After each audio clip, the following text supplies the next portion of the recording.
Hello friends, Shri BKKPSM BSc college પાલનપુરમાં આપનું સ્વાગત છે. હું Mamta Soni department of physics તરફથી આપનું હાર્દિક સ્વાગત કરું છું. તો ફ્રેન્ડ્સ, લાસ્ટ લેક્ચરની અંદર આપણે પેપર નંબર 302ની શરૂઆત કરી હતી, જેનો યુનિટ નંબર 2 ચેપ્ટર 3ની આપણે શરૂઆત કરી હતી, ટ્રાન્ઝિસ્ટરમાં સ્થિરતા અને બાયસિંગ, જેની અંદર આપણે તાપી વિભંગ અને તાપમાન પર અસર કરતા પરિબળો ભણી ગયા હતા. તો હવે આ લેક્ચરની અંદર આપણે ભણીશું સ્થિરતા ઘટક. પહેલાં તો સ્થિરતા ઘટક એટલે શું? જો આપણે બે શબ્દોને અલગ પાડીએ, સ્થિરતા અને ઘટક, તો કંઈક સમજાશે.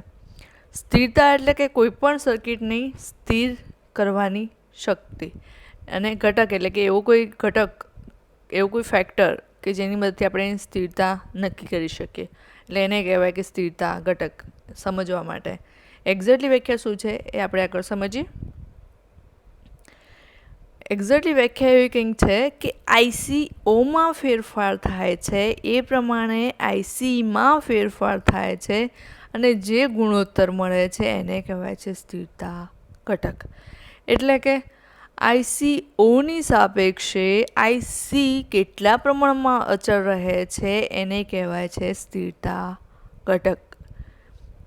વ્યાખ્યા શું કહે છે? ફરી એકવાર, કે ટ્રાન્ઝિસ્ટર પરિપથમાં બીટા અને આઈબી અચળ રાખી લીકેજ પ્રવાહ આઈસીઓની સાપેક્ષે આઈસીમાં થતો ફેરફાર એને કહેવાય છે સ્થિરતા ઘટક. એક્ઝેક્ટલી જ્યારે વ્યાખ્યા લખવાની આવે છે તો તમારે શું લખવી પડશે? કે ટ્રાન્ઝિસ્ટર પરિપથમાં બીટા અને આઈબી અચળ રાખી લીકેજ પ્રવાહ આઈસીઓની સાપેક્ષે આઈસીમાં થતો ફેરફાર જેને કહેવાય છે સ્થિરતા ઘટક એસ. ઓકે, ચલો આગળ સમજીએ.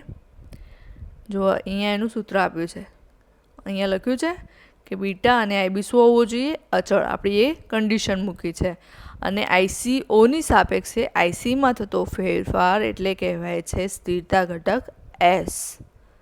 અહીંયા આગળ જે તમને આપ્યું છે એ સૂક્ષ્મ વિકલન એટલે સૂક્ષ્મ ફેરફાર માટે છે, આ એનાથી મોટા ફેરફાર માટે એટલે કે એનાથી મોટું વિકલન, અને આ સૌથી મોટા ફેરફાર માટે એટલે કે સૌથી મોટું વિકલન ડેલ્ટા આપ્યું છે.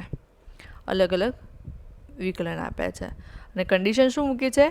બીટા અચળ હોવો જોઈએ, આઈબી અચળ હોવો જોઈએ, અને આઈસીઓની સાપેક્ષે આઈસી કેટલા પ્રમાણમાં અચળ રહે છે અથવા કેટલા પ્રમાણમાં એની અંદર ફેરફાર થાય છે એને કહેવાય છે એસ, સ્થિરતા ઘટક એસ.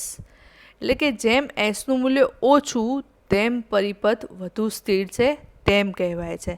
એટલે કે જો પરિપથને વધુ સ્થિર કરવો હશે તો મારે શું કરવું પડશે? એસનું મૂલ્ય સૌથી ઓછું રાખવું પડશે. અને જો આદર્શ પરિપથ હશે તો ત્યાં એસનું મૂલ્ય ઓછામાં ઓછું કેટલું હોય છે? 1 હોય છે. તો મિત્રો આગળ જોઈએ કે ફિક્સ બાયસ પરિપથ એટલે કે નિયત બાયસ પરિપથ. અહીંયા આગળ તમને એક પરિપથ આપ્યો છે જે નિયત બાયસ છે. નિયત બાયસ એટલા માટે કે એને આપણે એવો કંઈક ફિક્સ કરીએ કે જેથી આઈબીનું મૂલ્ય અચળ રહે, એવું કંઈક ફિક્સ કરવા માટે છે. તો અહીંયા આગળ શું આપે છે સર્કિટ સમજીએ પહેલાં.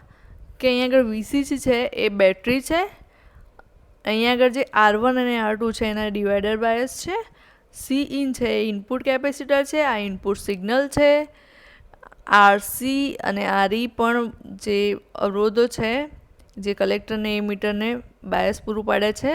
અહીંયા આગળ જે સી છે એ કેપેસિટર છે, અને સી એટલા માટે કે જે કલેક્ટર સાથે જોડાયેલું છે એટલા માટે. આરએલ છે એ લોડ અવરોધ છે, અને આ તમારું આઉટપુટ છે. અને સીઈ જે કોમન એમીટરનો જે કેપેસિટર કહેવાય છે એ છે. અને અહીંયા આગળ ગ્રાઉન્ડ કરેલું છે. અહીંયા આગળ આપેલું જે એમ્પ્લીફાયર છે એ કયો છે? કોમન એમીટર એમ્પ્લીફાયર છે, કારણ કે એમીટરને કોમન કરેલું છે એટલા માટે. ઓકે, સમજાઈ ગઈ સર્કિટ કમ્પ્લીટલી? જ્યારે તમારે ક્વેશ્ચનની અંદર પૂછાશે, વિભાગ સીની અંદર પૂછાય છે 4 માર્ક્સની અંદર કે નિયત બાયસ પરિપથ સમજાવો, ત્યારે તમારે આ સર્કિટ પ્લસ એના જે 2 કે 3 સમીકરણ છે એ તમારે લખવાના રહેશે. ઓકે, ચલો આગળ સમજીએ. તો હવે શું કહે છે કે જે આ પરિપથ છે એમાં ફક્ત એક જ ડીસી બેટરી વીસીસી વાપરવામાં આવે છે અને બેઝ અવરોધ આરબીનું મૂલ્ય એવી રીતે નક્કી કરવામાં આવે છે જેથી બેઝમાં વહેતો પ્રવાહ આઈબી અચળ રહે. એટલે કે આરબીનું મૂલ્ય એવું નક્કી કરવાનું છે કે જેથી આઈબી આપણને અચળ મળે આપણને. અને આ પ્રવાહને લીધે બેઝ એમીટર વચ્ચે મળતો જે વીબીઈ એટલે કે એમીટર જંક્શનને શું કરે છે, ફોરવર્ડ બાયસ કરે છે. એટલે કે બેઝ અને એમીટર વચ્ચે મળતો જે વોલ્ટેજ છે વીબીઈ એ એમીટર જંક્શનને શું કરશે, ફોરવર્ડ કરશે. એટલે કે એ જે તે પ્રવાહ છે એને આગળ ધપાવવાની કરશે. તો હવે શું કરવાનું છે, આપણે જે આપણને સર્કિટ આપી છે એની ઉપર શું કરવાનું છે, પરિપથને કિર્ચોફનો નિયમ લગાડવાનો છે. એ પણ કેવો પરિપથ, માત્ર ઇનપુટ પરિપથની વાત કરી છે. એટલે કે VCC is equal to IB RB plus VB, કંઈક આવું સૂત્ર આપણને મળશે કિર્ચોફનો બીજો નિયમ ઇનપુટ પરિપથને લગાડતા. તો હવે શું થશે કે જે વીસીસીનું મૂલ્ય છે એ વીબી કરતાં ઘણું જ મોટું છે. એટલા માટે આપણે શું કરશું, વીબીને અવગણી દઈશું. તો આપણને સૂત્ર કંઈક આવું મળશે, RB is equal to VCC upon IB. હવે આપણે શું જોઈએ છે કે આઈબી એવો અચળ જોઈએ છે, આઈબીને અચળ કરવાનો છે.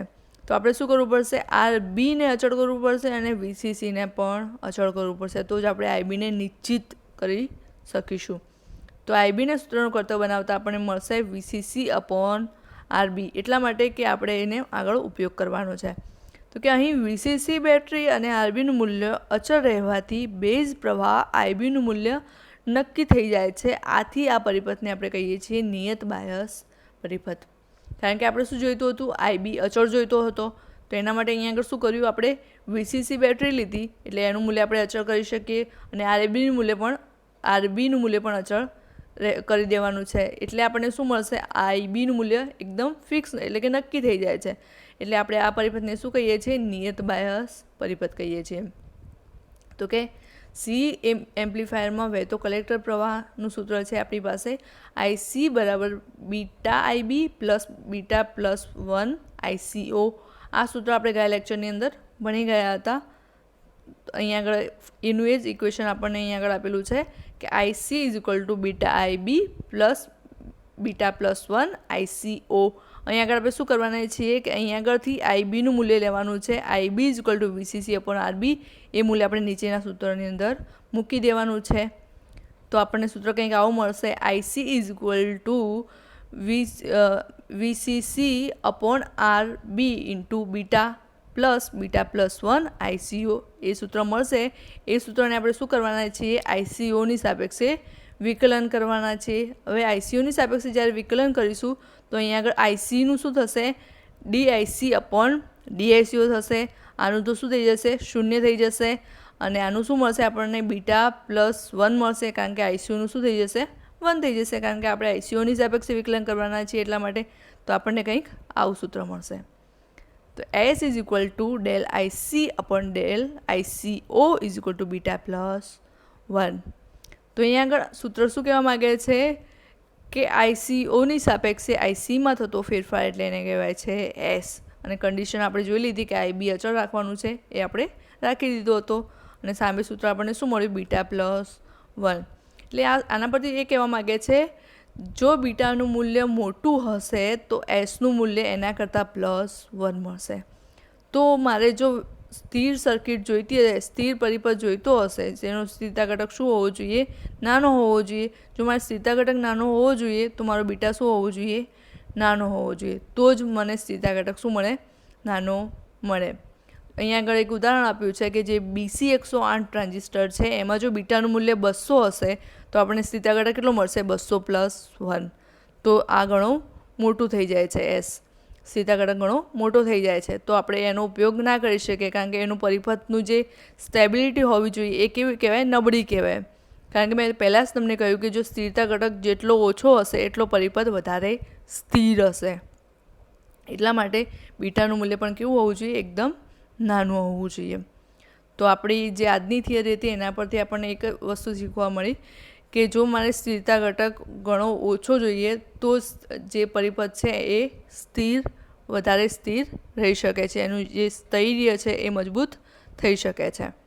તો એના માટે શું કરવું પડશે, મારે બીટાને પણ નાનો લેવો પડશે તો જ એ વસ્તુ શક્ય બનશે. ઓકે, સમજાઈ ગયું કમ્પ્લીટલી? તો તમારે અહીંયા સુધી લખવાનું રહેશે જો આ ક્વેશ્ચન પૂછાય છે ત્યારે. ઓકે, અને આજનો ક્વેશ્ચન છે કે સ્થિરતા ઘટકની વ્યાખ્યા લખો અને નિયત બાયસ પરિપથમાં આપણે કયા કયા કમ્પોનન્ટને અચળ કર્યા છે એ પણ અહીંયા આગળ તમારે લખવાનું રહેશે. આ 2 ક્વેશ્ચનના જવાબ તમારે મોકલવાના રહેશે મને. ઓકે, અને હવે આગળ જોઈએ આપણે કે આ જે છે એ શું છે તમને કહી દઉં કે જે ફિક્સ બાયસ પરિપથ છે એ ખરેખરમાં જ્યારે સર્કિટમાં જોડવામાં આવે છે એટલે કંઈક આવો લાગે છે. તમને જોવા મળે એટલા માટે મેં અહીંયા આગળ ફોટો મૂક્યો છે કે કેવું લાગે છે સર્કિટની અંદર. તો કંઈક આવો લાગે છે, જોઈ લો. ઓકે, થેન્ક યુ મિત્રો.